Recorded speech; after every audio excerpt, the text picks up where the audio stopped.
Salut, je m'appelle Céleste Grant et vous êtes sur la chaîne Bunker Sauvage. Bienvenue aux nouveaux et aux nouvelles qui me découvrent et puis salut à tous les anciens qui me suivent depuis maintenant plus de 10 ans. Aujourd'hui dans cette vidéo je vais parler à cœur ouvert, vous exprimer une émotion, un ressenti, quelque chose que j'éprouve depuis quelques temps et qui m'empêche d'être bien, qui m'empêche de créer. Mais ça va au-delà de simplement faire des vidéos sur YouTube. C'est quelque chose qui me bloque, qui m'enlise comme un sable mouvant. Je vais vous parler de la solitude et également, disons le mot, on n'aime pas le dire, mais un peu de dépression. La déprime. Alors, je vais vite fait faire un petit récapitulatif. En fait, je reviens du chemin de Saint-Jacques-de-Compostelle. J'ai marché pendant plusieurs mois sur cette grande randonnée, ce grand pèlerinage. Et j'en suis revenu là, juste avant Noël, juste avant la nouvelle année 2022. Et à mon retour, j'ai eu, comme souvent lorsqu'on fait de grandes randonnées, j'ai eu la déprime. En fait, de revenir dans son quotidien, après avoir vécu une aventure incroyable, voilà, de marcher tous les jours, découvrir de la nouveauté, de nouvelles personnes, de nouveaux paysages, tous les jours aussi avoir un but. Tu te lèves le matin, tu sais qu'il faut que tu avances, que tu marches. En fait, tu es tellement dans l'instant présent que lorsque tu rentres chez toi, tu as ce sentiment incroyable d'absurdité du monde et de futilité des choses. Tu t'aperçois que les rapports de gens sont compliqués pour pas grand-chose, tu t'aperçois que les gens s'attachent à des objets de manière totalement inutile. Tu t'aperçois aussi que les gens sont dans des problèmes qui n'en sont pas. En fait, ils se plaignent de leur boulot ou des problèmes qu'ils rencontrent ou des relations. Et tu as envie de dire, mais il y a tellement des choses plus graves. Pourquoi est-ce que vous vous enlisez là-dedans? Mais sauf que toi, c'est comme si ce chemin t'avait amené en dehors de toi, en dehors de tout ça, d'une société finalement. Et que lorsque tu y reviens, ça te saute aux yeux. Tu te dis, mais les gens se rendent malheureux pour pas grand-chose, pour des conneries. T'as envie de leur dire, écoute, c'est pas grave, mais t'as beau essayer d'expliquer que ça sert à rien que la personne qui se prend la tête sur tel ou tel problème y mette autant d'énergie, mais elle y est attachée. Elle y est attachée et elle a du mal à pouvoir dézoomer de tout ça, prendre du recul. Et lorsque tu reviens, finalement, j'étais comme apaisé. Je me disais, mais à quoi ça sert tout ça? En fait, c'est du bruit, c'est du vent et... Dit autrement, quand je suis rentré de Saint-Jacques, j'étais comme sur un petit nuage, j'étais comme sur une sorte de plénitude, je me sentais léger, j'avais vidé mon sac, je me sentais bien. Et ce bien-être, je vais être franc avec vous, il a duré un jour. En fait, je suis rentré de Saint-Jacques, j'étais comme un nouveau moi, tout bien, tout tranquille. Je me suis dit, vas-y, nouvelle année 2022, je vais me faire de nouveaux projets, je vais vraiment me lancer dans de nouvelles résolutions. Et en fait, c'est tout l'inverse qui s'est passé, c'est que le bien-être et la plénitude dans lequel j'étais à mon retour a disparu à un claquement de doigts parce que il m'est arrivé qu'une succession d'emmerdements, de problèmes et de mauvaises nouvelles qui m'ont littéralement fait redescendre de mon nuage. Et la chute a été d'autant plus violente que j'étais à un niveau où je me sentais absolument bien, quoi, super bien. La différence, l'écart entre le fait que je me sentais super bien et d'un coup je me suis pris tout ça dans la tronche, c'est ce grand écart qui m'a vraiment miné le moral. Je ne vais pas rentrer dans les détails parce que ce sont des choses personnelles, ça concerne mes amis, mes proches, des gens que je pensais être mes amis. Et les emmerdes n'arrivent jamais seuls. Hein. C'est vraiment... toi, ils aiment bien arriver par plusieurs... Non, la vie se dit, bon, attends, tu souffres pas assez. Bon, attends, tiens, je te rajoute une couche. Donc là-dessus, par-dessus ça, se rajoutent des problèmes. Mais ça va de tout. Ça va d'un décès à une mauvaise nouvelle, à un emmerde, à un truc administratif, à un truc juridique, à une perte de motivation, la maladie, la trahison. Et finalement, tu dis, mais pourquoi soudainement, alors que tout allait bien, pourquoi la vie vient d'un coup me cracher à la gueule et me dire, écoute, tu semblais un peu trop heureux, Céleste, on va quand même te faire, voilà, il est temps que tu déprimes un peu, voilà, que t'en chies. Et le pire, c'est que moi qui me suis isolé dans la forêt, dans mon bunker sauvage, dans ma maison, ça a été extrêmement dur de vivre toutes ces épreuves tout seul. Parce que c'est bien sympa de vouloir être survivaliste, mais je le paye en fait. Je le paye en étant dans les bois, en étant dans la forêt, en me démerdant seul, en essayant d'aller vers l'autonomie. Ce que je paye, c'est la solitude. Le prix de la liberté, oui, c'est sûr, vouloir être hors système, c'est agréable. On ne doit rien à personne. Mais il y a quelque chose qui est très difficile, c'est que quand les emmerdes arrivent, tu es tout seul à les surmonter, mon gars. Et ça, c'est quelque chose ça m'a foutu un énorme coup moral. Surtout que ça a été la leçon que j'ai retenue du chemin de Saint-Jacques-de-Compostelle. Sur le chemin de Saint-Jacques, la morale, ça a été, en fait, il faut que j'aille vers les autres. La chaleur humaine et la rencontre vers l'autre est quelque chose qui me porte et qui me fait du bien. J'ai beau essayer de me convaincre que je peux vivre seul, non, je reste quelqu'un de terriblement sociable. C'est pour ça que j'ai une chaîne YouTube. Tous les gens qui me disent « t'es survivaliste mais t'as une chaîne YouTube », ben oui, c'est parce que j'ai besoin d'un contact, j'ai besoin des autres. Et je pense que moi, en tout cas, je peux pas juste être un ermite. Là, ça va faire plus de 2 ans que je suis au bunker sauvage, que j'y suis tous les jours tout seul, à part quand je suis en rando, bien évidemment. Et il est vrai que de revenir d'une aventure comme Saint-Jacques et d'un coup de se retrouver seul, tu te dis mais waouh, c'est compliqué. Et comme je vous le dis, en plus avec tous les mauvaises nouvelles qui me sont tombées dessus. Ça a été compliqué. En plus, je n'exagère pas, mais ces mauvaises nouvelles sont arrivées d'un coup. Vraiment, j'avais encore mon sac sur le dos. C'est-à-dire que je rentrais de l'Espagne, j'étais enfin de retour chez moi, je pousse ma porte d'entrée, ça y est, je suis au bunker sauvage, je pose mon sac, et hop, mon téléphone sonne. Et là, j'apprends un truc qui, pendant un instant, fait que mon monde s'écroule, en fait. Et j'ai été comme abasourdi, mais vu que j'étais encore sur ce truc du bien-être, j'ai essayé de relativiser immédiatement. Je me suis dit, non mais, ça va aller, Céleste, t'inquiète. Et c'est juste qu'après, le quotidien a repris son dessus, t'es chez toi, t'es tout seul, et ça a été dur en fait, ça a été dur à digérer. C'est dur à relativiser, et c'est aussi dur à se dire, à trouver du positif quand vraiment t'es au fond du gouffre. Moi, je suis quelqu'un qui fonctionne par exemple beaucoup à l'amour. L'amour, c'est un peu mon essence.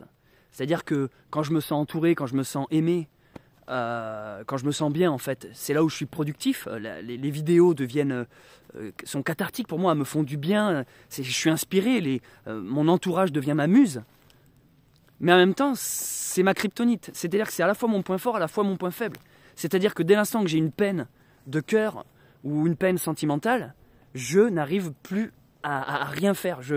Même les vidéos n'arrivent plus à m'apporter ce que l'art m'apporte d'habitude, c'est-à-dire un soin, d'aller mieux. L'art, souvent, sert à ça, Enfin, moi, en tout cas, ça a toujours été comme ça que je l'ai vécu. L'art, c'est quand je suis bien. Quand je suis bien, je produis, j'ai de bonnes idées, mon esprit est clair et limpide. Et quand je suis malheureux, je suis englué, on a beau me dire, t'en fais pas, t'as qu'à faire une vidéo, ça ira mieux, je n'y arrive pas, en fait, je n'y arrive pas. Et je me suis dit, c'est pas possible. Qu'est-ce qui m'arrive, en fait? Pourquoi je reviens d'une aventure comme un chemin de Saint-Jacques, et pourquoi d'un coup, la vie elle-même se dit, vas-y, tu vas en chier. Alors je dis la vie, appelez ça l'univers, le cosmos, appelez ça Dieu, appelez ça ce que vous voulez, mais vraiment ce truc de emmerdement sur emmerdement et les difficultés. Il y avait le Céleste humain qui recevait ces mauvaises nouvelles, qui avait envie, comme tout le monde, de réagir de manière humaine, avec son cœur et ses émotions, avec ses humeurs. Donc je suis passé par toutes les étapes, la colère, la tristesse, la dépression, vous voyez ce que je veux dire, j'ai eu des pics, quoi. J'étais comme annihilé, endormi, déprimé, sans énergie, puis d'un coup j'avais des excès de colère, donc ça c'est le côté humain, le côté sanguin, ce que j'appelle le côté humain, c'est-à-dire c'est mon enveloppe qui reprenait, qui prenait ces nouvelles-là, tentait de réagir pour survivre finalement, mais il y avait un autre Céleste, un Céleste beaucoup plus spirituel, on va dire, sur le plan de mon esprit, de mon âme, qui lui voyait ça d'en haut et disait te laisse pas emporter par ce côté humain, genre la colère, la jalousie ou l'énervement ou la tristesse ou la peine, ne te laisse pas avoir par ces émotions finalement presque bas de gamme, vois plus large. Et du coup il y avait vraiment ce duo dans moi entre le Céleste humain qui avait envie de réagir comme n'importe quel humain, Au bout d'un moment, tu es là, j'en ai rien à foutre de la spiritualité, là j'en chie, donc laissez-moi en chier. Mais il y avait ce trop de Céleste qui me disait, d'après toi, pourquoi? D'après toi, pourquoi ça t'arrive? Qu'est-ce qui se passe? Et là, quand je pesais le pour et le contre, je me suis rendu compte qu'au final, tous ces emmerdements qui m'arrivaient, toutes ces mauvaises nouvelles, eh ben, il y avait quelque chose de positif à tirer là-dedans. J'ai l'impression, j'ai la sensation, j'ai même la certitude qu'en fait, ça m'est arrivé pour que je puisse enfin prendre des décisions et aller de l'avant. Et là, c'est le deuxième point que je voulais aborder avec vous. Je pense qu'en fait, ce que je traverse actuellement, vous le traversez aussi. J'en suis sûr, j'en suis convaincu, à différentes échelles. Pour certains, ça va être la perte d'un emploi. Pour d'autres, hélas, malheureusement, la perte d'un proche. Ou la perte d'une relation amoureuse, affective. Ou la perte d'un animal de compagnie. Ou même des emmerdes, peut-être d'ordre matériel, du style j'ai eu un accident de bagnole. Ou voilà, des problèmes avec la justice. En fait, je sens actuellement que ce qui m'arrive, on le vit tous à différents niveaux. J'ai l'impression que chaque personne sur cette terre, et n'hésitez pas à me le dire dans les commentaires pour voir si je me trompe, mais je pense que je ne me trompe pas parce que je le vois tout autour de moi, dans mon entourage, dans mes amis, mes proches, la famille, je vois que tout le monde est en train d'en baver. Et j'ai l'impression que chacun a une épreuve à son niveau. La vie se dit, ben lui, il a telle force, donc on va lui mettre telle épreuve. Et la vie, en fait, te fait confiance. Elle sait que tu vas réussir, mais par contre, c'est pas une épreuve facile. C'est comme si la vie te donnait une montagne à escalader à chaque personne. Donc, par exemple, pour un enfant, elle va lui donner une petite montagne, mais pour cet enfant, c'est déjà beaucoup. Pour une vieille personne, elle va lui donner tel type de montagne. Elle sait qu'elle est un peu âgée, machin, mais elle va quand même lui donner cette épreuve, cette montagne à escalader. Et voilà. Et moi, en fait, je me suis dit, mais pourquoi ma montagne, mon épreuve, pourquoi mes emmerdes sont si violents? Et je pense que c'est parce que la vie sait que je suis capable de passer outre et d'en sortir grandi. Parce que voyez-vous, comprenez bien que quand il y a des emmerdes comme ça qui arrivent, c'est pas juste pour nous faire chier. C'est pas juste pour dire vous avez l'air trop heureux dans votre vie, tenez, on vous met une couche d'emmerde, allez, on rajoute une tartine d'embrouille là-dessus, supplément crotte, très bien. Non, c'est pas ça. C'est pas pour le plaisir sadique de vous voir souffrir.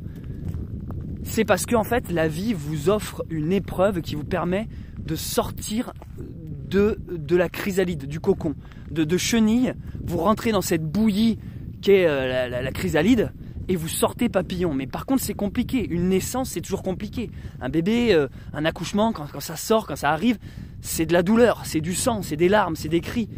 Un papillon, quand un poussin sort de sa coquille, c'est un effort. C'est compliqué de percer l'œuf. C'est ce qui se passe en fait. La vie sait que vous allez en chier, mais c'est pour naître et être meilleur de l'autre côté. Donc en fait, la vie vous donne des épreuves en fonction de ce qu'elle estime que vous êtes capable de faire. Et elle ne peut pas se tromper. C'est impossible que vous me dites non, moi elle m'a donné une épreuve trop grande, j'y arrive pas. Je suis au fond du gouffre, elle m'a donné un fardeau, comme dans Le Seigneur des Anneaux, elle m'a donné un fardeau trop grand. Non, parce que c'est infaillible. La vie vous a automatiquement donné quelque chose qu'elle sait que vous pouvez surmonter. Les épreuves vont être plus ou moins longues et difficiles. Je ne vais pas vous dire que c'est facile et que tout va aller bien en une journée. C'est pas ça. C'est pas avec cette vidéo que vos problèmes vont être réglés. Cette vidéo, au pire, c'est une aide, un coup de pouce. Moi, là, je suis en train de parler, ça me fait un peu du bien, j'ai réfléchi à tout ça. C'est pour ça que j'ai pas sorti de vidéo là. Beaucoup de gens m'ont dit mais t'as arrêté tes vidéos quoi? T'en sortais une par jour sur Saint-Jacques et là plus rien. Non, j'ai pas arrêté mes vidéos. C'est juste que je n'ai plus le goût des choses, je n'arrive plus à me mettre devant un écran. Il y a quelque chose d'absurde d'être assis devant un écran alors que je sens qu'actuellement j'ai un appel vers l'extérieur. J'ai envie d'aller vers le monde de dehors, vers la rencontre. J'en peux plus d'être dans ces choses futiles que sont le virtuel, puis même le travail à distance où tu vois personne. On pourrait croire que ouais, 60 000 abos c'est bien, t'es entouré, mais non, je vois personne, je m'emmerde. Autant des fois ça me fait du bien, je suis quelqu'un qui a besoin de solitude, autant je sens qu'en ce moment c'est pas vers ça que j'ai envie d'aller. J'ai envie d'aller vers l'autre, j'ai envie d'aller vers l'extérieur aussi, j'ai un désir de retourner dehors. Mais bon, je me vois pas non plus reprendre mon sac à dos et repartir sur Saint-Jacques, parce que j'ai pas envie d'être non plus passer ma vie sur les routes. J'essaye de trouver un équilibre entre un peu de solitude, un peu d'être chez soi tranquille et en même temps un peu d'aventure. Moi j'ai besoin de ça. Peut-être qu'il y a des gens qui ont besoin que d'aventure, peut-être qu'il y a des gens qui ont besoin que de leur canapé. Moi j'ai besoin de ce duo, j'ai besoin de tout ça. J'ai besoin à la fois d'être en extérieur et à la fois d'être en intérieur, d'être dans un équilibre. Je me suis mis à faire du cheval au fait. Petite info comme ça, oui, ça fait partie des résolutions 2022. Je me suis dit je veux faire du cheval et je veux me déplacer comme un chevalier, voilà, ou comme un cow-boy. C'est devenu mon moyen de locomotion, donc voilà, maintenant je fais de l'équitation. Bref, bon, ça c'était la petite info lâchée comme ça. J'essaie de surmonter ma déprime comme je peux. Hein. Bon, y en a, ils vont se mettre au sport, chose que j'ai faite aussi. C'est l'unique truc positif que j'ai fait depuis mon retour de Saint-Jacques. Je me suis mis comme un malade au sport. Beaucoup de cardio, beaucoup de muscu et beaucoup de stretching yoga. C'est ce que je fais à Blinde. Ouais, voilà. Globalement, si je dois résumer ma vie actuellement, c'est ça.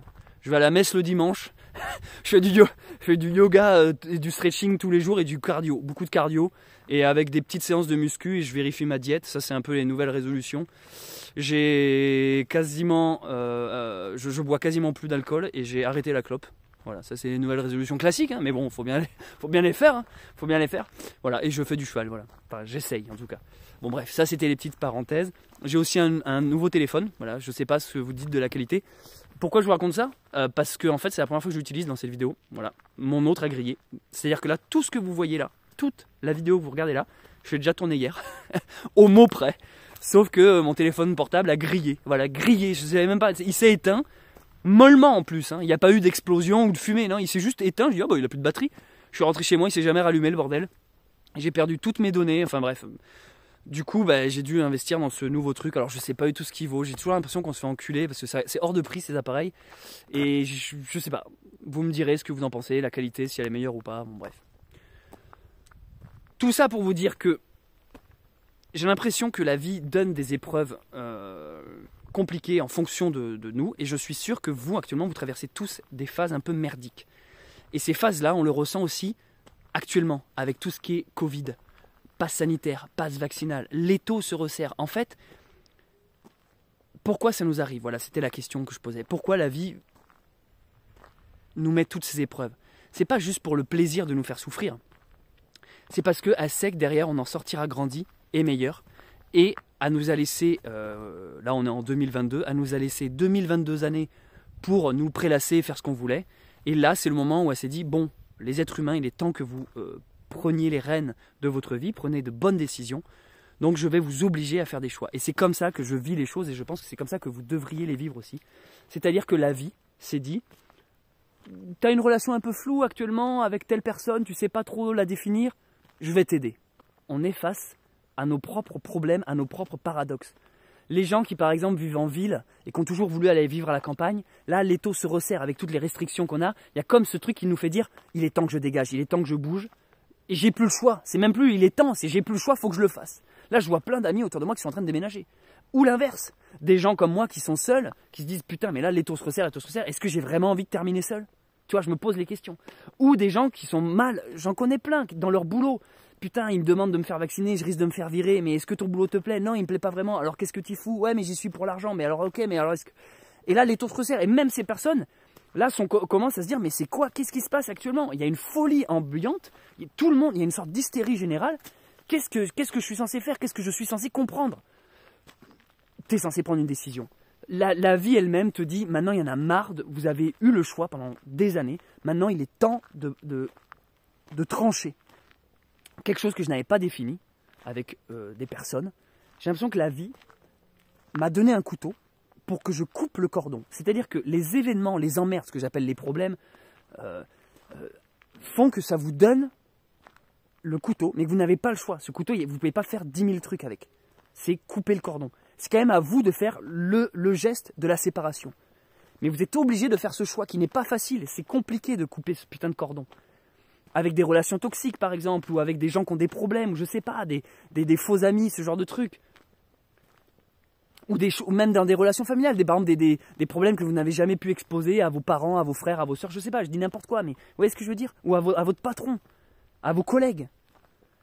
C'est ce truc où la vie vous dit, ah mais t'es pas bien en fait, t'as un gravier dans ta chaussure depuis des années, et pourquoi tu n'enlèverais pas ton putain de gravier? Voire même, pourquoi tu changerais pas de chaussures carrément? Voire pourquoi tu marcherais pas pieds nus? C'est ça en fait ce qui se passe actuellement, et je sais que vous le ressentez parce que c'est universel ce que je raconte. On pourrait croire que cette vidéo c'est juste Céleste qui parle de ses petits problèmes. Non, non, non, c'est universel et c'est pour ça que je vous en parle. Je suis quasiment sûr à 100% que vous aussi actuellement, vous traversez une sale période. Et cette période, c'est ce passage de 2021 à 2022. C'est cette nouvelle année, c'est cette transition qui est compliquée, qui nous fait mal. Et pourtant, la vie elle-même nous dit, allez maintenant, c'est le moment de prendre des décisions.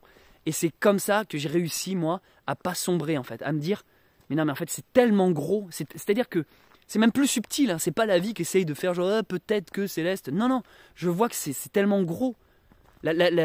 Sur mon chemin de Saint-Jacques, j'ai essayé de résoudre plein de problèmes à l'intérieur de moi, mais aussi à l'extérieur, dans mes relations. Et je vois que les quelques les quelques problèmes que j'avais un peu mis sous le tapis, je me suis dit, ouais, on verra ça plus tard, bon, c'est bon, ça presse pas, machin. Elles m'ont pété à la gueule à mon retour. Et comme par hasard, là, 2021, 2022, vous voyez, dans ces périodes de grands changements, tout change actuellement. La planète entière change. Vous l'avez déjà entendu cette phrase, mais je vous la redis parce qu'elle est vraie. C'est pas la fin du monde, c'est la fin d'un monde. J'irais même jusqu'à dire que c'est une forme de fin de l'humanité. Entre tous ceux qui ont peur, tous ceux qui ont l'espoir, tous ceux qui ont la foi, les vaccinés, les non vaccinés, il y a une sorte de tri général qui se fait. On voit les véritables amis, on voit les traîtres, on voit ceux qui sont dans le mensonge, on voit ceux qui sont dans la vérité, on voit sur qui on peut compter, à qui on peut faire confiance, on voit ceux qui nous aiment vraiment, ceux qui nous aiment pas depuis le début, qui sont dans la peur, la crainte, l'égoïsme. Tout est en train de se révéler. On est dans une grande période de transition. Et en fait, ça prend deux formes. D'abord, la forme de problème individuel, personnel, oh là là, mon boulot m'emmerde, oh là là, ma copine me fait chier. Et en même temps, sur un plan beaucoup plus universel. Donc à la fois individuel et en même temps universel. Où en fait, il y a ce changement général. On le voit dans nos gouvernements, dans les États. C'est même pas qu'en France, c'est partout, à l'étranger, dans tous les pays. Ces trucs-là, il faut comprendre que c'est pour qu'on prenne enfin les bonnes décisions et qu'on s'affirme en tant qu'être humain. Et en tant qu'être spirituel aussi. C'est une manière de se dire maintenant qui je suis. Voilà. Connais-toi toi-même. Je suis Céleste et voilà qui je suis. J'ai telle valeur, je les applique. Voilà, je décide d'être comme ça. C'est ce qu'on appelle les résolutions. Ce qui s'est passé, comme par hasard, c'est qu'une fois que j'ai compris tout ça et que je me suis dit peut-être je pourrais en faire une vidéo parce qu'au moins ça fait longtemps que j'ai pas fait de vidéo donc au moins ça me donnera un sujet. En plus ça peut peut-être en aider certains ou certaines. Et à partir du moment où j'ai commencé à me dire ouais ok pourquoi pas, il s'est passé quelque chose que j'appelle la force de l'esprit ou la force de la vie ou une synchronicité, un signe qui me montre que oui je suis sur la bonne voie. Pour moi les synchronicités c'est ça, c'est des événements qui se matérialisent et qui disent voilà tu es sur la bonne voie. Ça ne veut pas dire que tu as fini ta transformation mais en tout cas tu es dans la bonne direction. Et c'est exactement ce qui m'est arrivé. En fait les amis, j'étais tellement au fond du gouffre que j'étais en train de me remettre tout en question. Est-ce que j'arrête YouTube? Est-ce que je continue? Est-ce que je déménage? Est-ce que je retourne en ville, un peu plus proche de mes amis? Est-ce que si je change de maison, est-ce que je retourne à un appartement? Est-ce que je prends un appart ou une maison en campagne? Est-ce que j'y vais seul? Est-ce que j'y vais en coloc? Je me posais plein de questions. Et parmi ce brouhaha de questions, je me suis dit, pourquoi pas... par exemple, aménager ma voiture. Voilà. Vu qu'en ce moment j'ai des envies d'aventure, pourquoi pas créer un lit dans ma bagnole dans lequel je pourrais dormir, comme ça je peux prendre ma caisse. Puis je me disais ouais quand même ça fait un peu clodo machin. Donc j'essayais de réfléchir et à un moment donné j'ai commencé à me dire pourquoi pas il faudrait peut-être que je loue un camping-car ou un van aménagé ou tout ça. Ou alors après je me suis dit non au pire je prends mon sac à dos et je repars dehors marcher, mais là en ce moment c'est l'hiver, il fait froid et moi je me suis rendu compte sur le chemin de Saint-Jacques en Espagne que j'avais pas le matériel, je n'ai pas le matériel. Du coup voilà, toutes ces questions me sont arrivées. Et soudainement, la vie m'a mis sur mon chemin la réponse. La réponse a pris la forme d'une personne qui m'a appelé, une personne avec qui je n'étais plus en contact depuis, je ne vous mens pas, peut-être 10 ans. Une personne m'appelle, je dis tiens, ça fait longtemps que j'ai pas eu des nouvelles cette personne, donc je décroche, allô, on se parle, et cette personne me dit Céleste, est-ce que tu peux me rendre un service? Je regarde tes vidéos sur internet, je sais que toi, tu as du terrain, et moi je pars à l'étranger. Et j'aurais besoin que tu me gardes, pendant que je ne suis pas là, mon véhicule. Je me suis dit, ouais, très bien. C'est quoi ton véhicule exactement?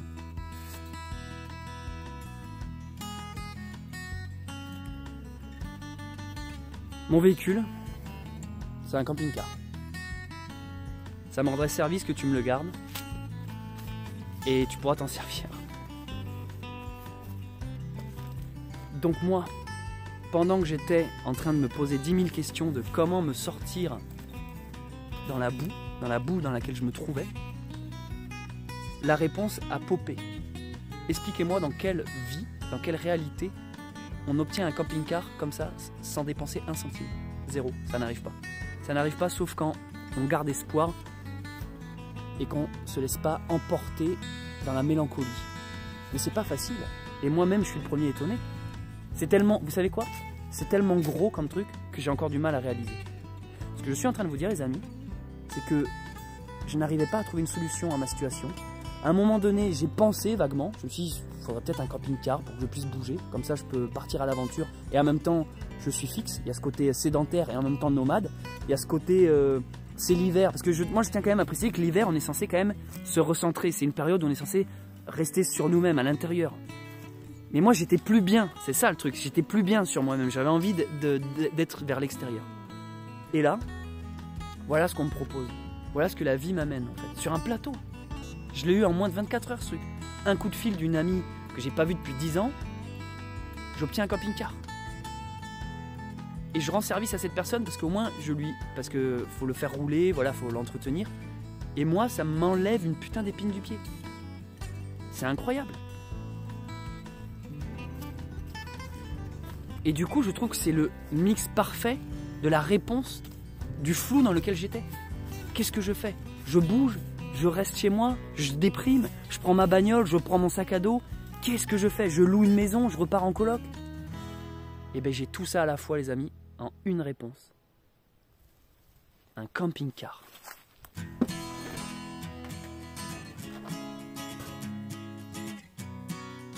Je suis le premier sidéré de voir tout ça.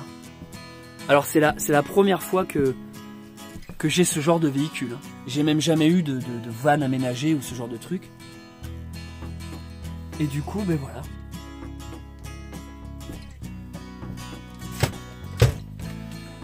C'est incroyable. C'est incroyable. Il y a tout ce qu'il faut. Il y a un bureau. On peut bosser. Il y a un lit. On peut dormir. Il y a une salle de bain.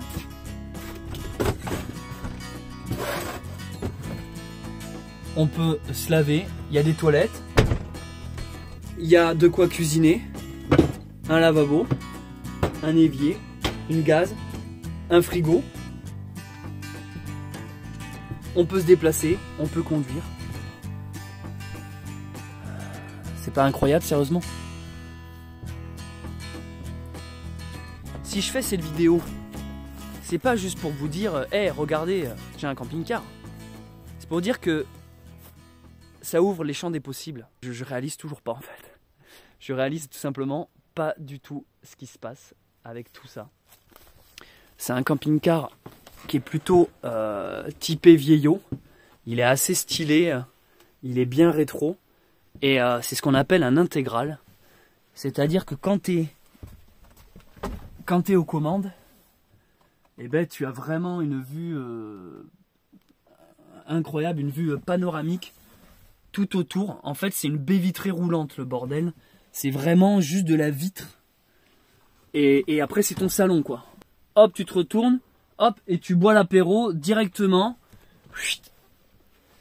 Tu te mets là, posé sur ton canapé, avec la vue derrière. La vue peut changer, c'est des fonds d'écran. Hein. Tu peux mettre la plage, la montagne, la mer, les cascades, les rivières, le sable, la neige, la pluie, la ville, la campagne. Tu choisis ton fond d'écran. C'est littéralement un mode de vie que je vais découvrir, qu'on appelle la van life. Et c'est quelque chose que je ne connaissais pas. Je connaissais pas ça, on n'avait pas... Enfin, je connaissais de nom, mais je l'avais pas expérimenté sur cette chaîne. On a vu quoi? On a vu la permaculture, le jardin, on a vu l'apiculture, on a vu le survivalisme, les randos, le bushcraft. Mais il est vrai que dans ces thématiques-là, nous nous étions pas tapé encore la van life. Et je pense que l'occasion se présente. Et je ne serais bête de ne pas en profiter. Voilà les amis, je vais m'arrêter ici. Donc c'est une manière de vous dire de garder espoir. Soyez bienveillants les uns envers les autres. Je crois qu'on en a plus besoin que jamais, surtout lorsqu'on a un président qui nous divise en disant qu'il veut bien nous emmerder. Vous savez quoi? Rien que parce qu'un président dit qu'il veut emmerder, déjà ça mériterait décapitation, rien que pour cette phrase. Sans même parler de pour ou contre, passe, vaccin, non. Juste un président qui crache sur... C'est pas la première fois en plus, hein. Quand déjà il dit Gaulois réfractaires, ça. Rien que pour ça déjà, il est censé y avoir des rotules qui sautent à un moment donné. Il est temps de trier le bon et le mauvais, de faire le tri dans vos relations, de faire aussi le tri dans ce que vous consommez.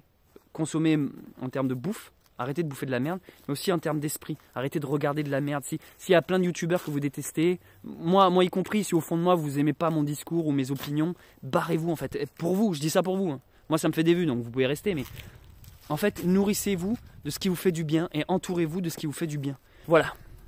Peut-être que dans cette vidéo, je me parle avant tout à moi-même. En tout cas, moi ça me fait du bien d'avoir vidé mon sac et d'avoir mis des mots sur tout ça. Comme je vous le dis, moi les vidéos c'est cathartique, c'est quelque chose qui me fait du bien. Beaucoup de gens font de l'art pour ça, des gens font de la musique, des gens font de la peinture, du tableau, ils font des choses pour aller mieux. Moi ça passe par les vidéos YouTube. Je suis quelqu'un qui a toujours été comme ça dans la vidéo déjà, c'est ma passion. Également le partage et la pédagogie. Et si en plus je peux aider sur un point de vue spirituel, ou si vous n'aimez pas le mot spirituel, développement personnel, c'est tant mieux. Voilà, merci de m'avoir écouté. Et merci de m'avoir suivi, c'était Céleste Grant, on reste en contact tant qu'il y a du réseau. Allez, ciao.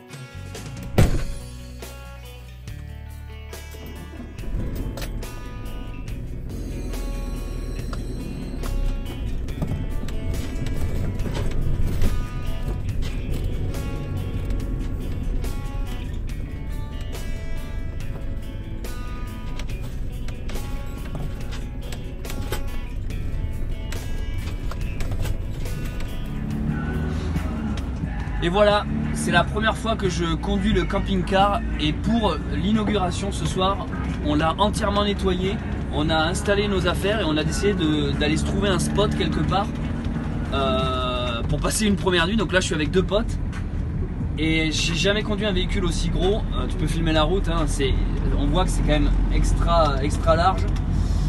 Faut vraiment faire attention, c'est pas les mêmes dimensions. Là je les ai ici, 2,78 m de hauteur, longueur 6 mètres, largeur 2,22 m et réservoir 80 litres. Et là on est déjà sur une départementale un peu bien aménagée, mais juste avant on était dans les routes de campagne où on avait les branches des arbres qui touchaient. Il faut vraiment conduire doucement, se calmer. Mais toute la journée là ça nous a surmotivé parce que en fait on l'a nettoyé toute la journée, on a préparé nos affaires, nos sacs. Et là on n'avait qu'une envie, c'était de prendre la route. Bon, on part, il fait nuit, mais on est déjà en train de se dire où est-ce qu'on va dormir. Et bonne inauguration en tout cas, et c'est déjà les grosses aventures qui commencent. Et franchement il est cool ce camping-car.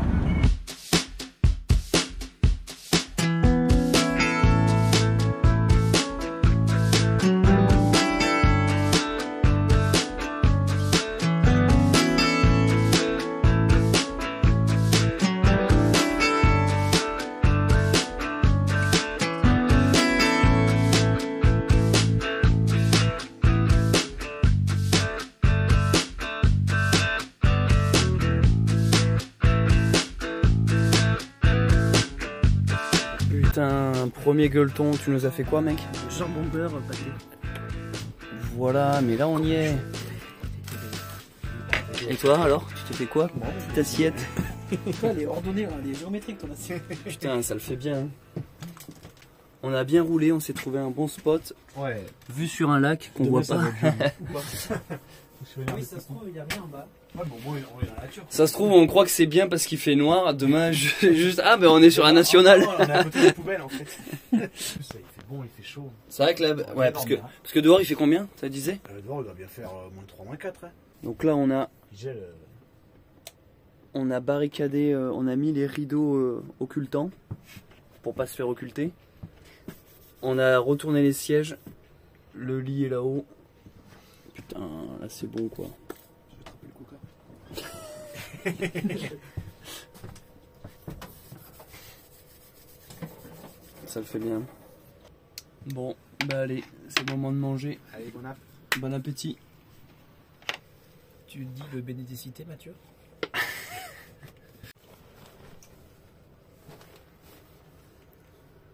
Premier lit descendu et deuxième lit. Alors? Confortable. Putain mec, c'est énorme. C'est pas mal là. C'est vrai qu'ils sont pas mal. Putain, mais au final, t'as le meilleur des lits, toi. Après, il est un peu. Il a l'air mieux sur la gauche que sur la droite, je sais pas pourquoi. Mais il est confortable. C'est parce que c'est mal formé, ça, je pense. Et du coup, Je t'entends rire, Mathieu. en bas, en dessous, il y a la cabine. En fait, le sol, ouais, on peut pas fuir. Hein. Je te jure, mec, il y a. J'avoue, si on est attaqué par des. Si... Non, si quelqu'un rentre d'un coup pour nous attaquer, on peut pas avoir accès au. Putain, il y a des orbes à mon écran, quoi. Bon, allez, au dodo. Cette première nuit dans le camping-car. J'espère que j'ai bien serré le frein à main, parce que sinon on termine, on termine dans le lac, mon gars. Il y a juste le frein qui se décroche et. Puis le temps d'aller là-dessous. Vite, le frein à main. Le temps d'aller là-dessous, quoi. Quoique le frein à main, je peux peut-être le choper par ici. Allez, je vais dormir avec mon pote. Tu dors? Putain, il s'est juste étalé pendant que j'étais pas là. Je sens tes angles de genoux essayer de gratter du territoire. Ah mais je suis sérieux, Mathieu, regarde, ça va jusqu'à là-bas. Faut que tu bouges ton... Regarde là, il va jusqu'à là-bas. Oui, oui. Bonne nuit, gros mythe.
C'est vraiment génial, c'est vraiment excellent. Hier soir, on est arrivé dans un endroit où il faisait nuit, donc on voyait rien, c'était très obscur, on savait juste qu'il y avait un lac. Et là, le plaisir de sortir du camion, là les potes dorment encore, et en fait de constater qu'on est bien devant un lac qui est gelé. Ça fait des ambiances excellentes.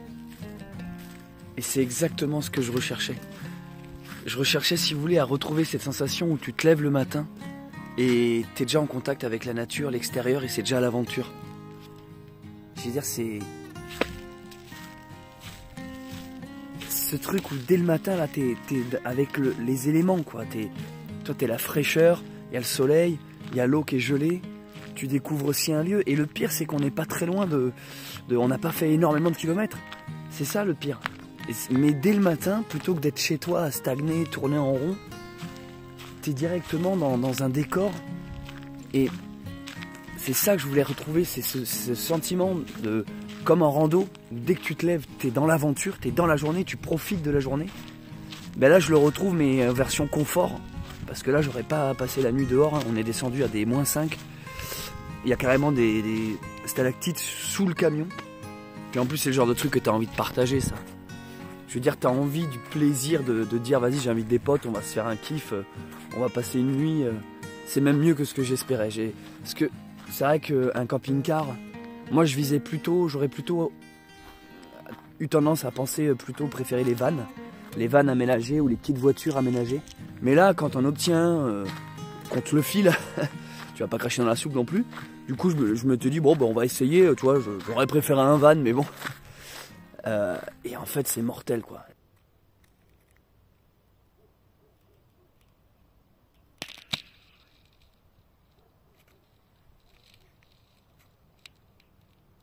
Et l'ai fait, hein. J'y suis, on dit que j'y suis.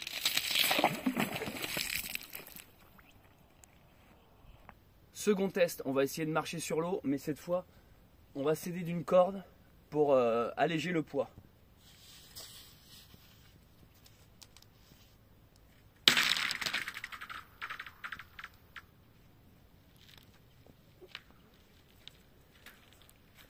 C'est mortel, mec.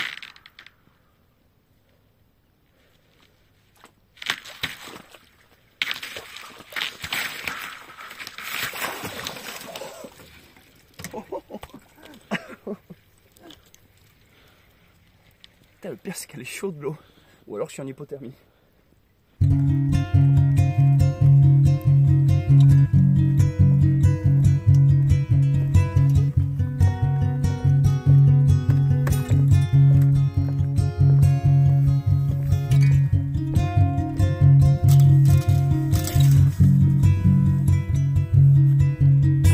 Macron. Putain. Explosion.